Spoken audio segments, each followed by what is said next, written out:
Now, 1 week after elections in the South Indian state of Karnataka concluded, the Janata Dal Secular and Congress coalition have successfully formed the government in the state. This is seen as a seeds for an anti-BJP front before the 2019 national elections. Leader of Janata Dal Secular Party, Kumaraswamy, took oath as the new Chief Minister of Karnataka in a ceremony held in the capital, Bengaluru. The event was attended by a host of leaders, starting from the Congress President Rahul Gandhi to the former Chief Ministers of most populous state of India, that is Uttar Pradesh. The Congress's Karnataka State President G. Parmeshwara was also sworn in as the Deputy Chief Minister.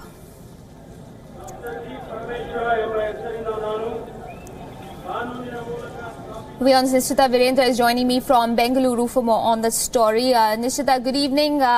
So it seems like a joint coming together of opposition parties was on display today, but I suppose the proof of the pudding is going to be in eating it, and in this case, in holding that unity together in the months to come.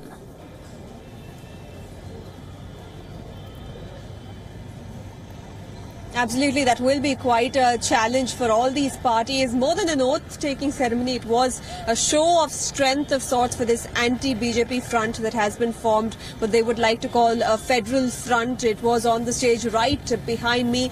You had sworn enemies from different states who were joining hands here just to form an anti-BJP front. Just to name a few, you had Sitaram Yechuri as well as Mamta Banerjee on the same stage, and then you had Chandrababu Naidu. K. Chandrasekhar Rao was expected of the TRS, but he met with the JDS yesterday and he did not turn up today. Then you also had, of course, you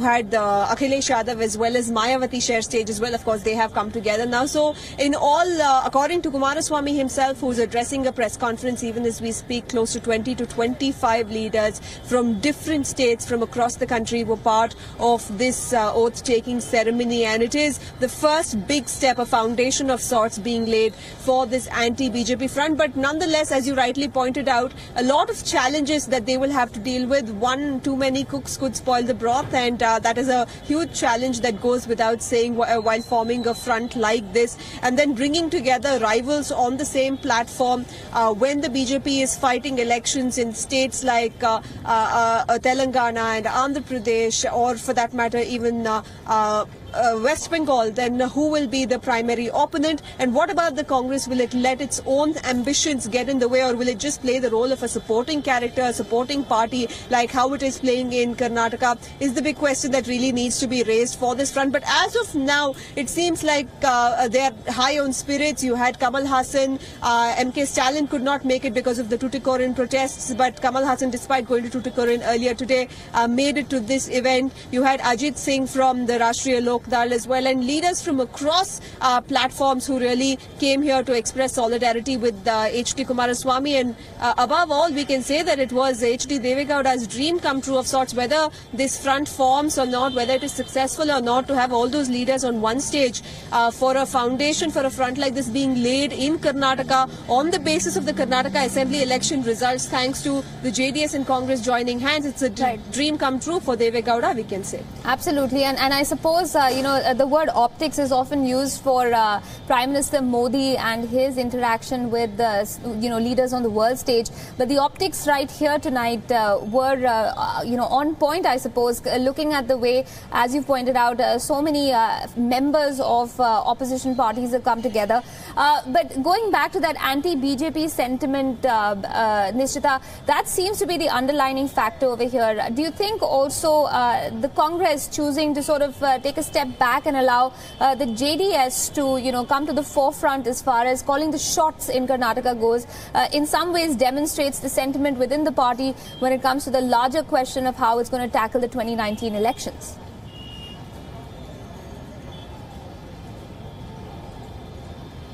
Certainly, especially for the Congress, it just comes down to survival at the moment. They thought Karnataka was their strong turf, but they ended up with just 78 seats and they have to face reality.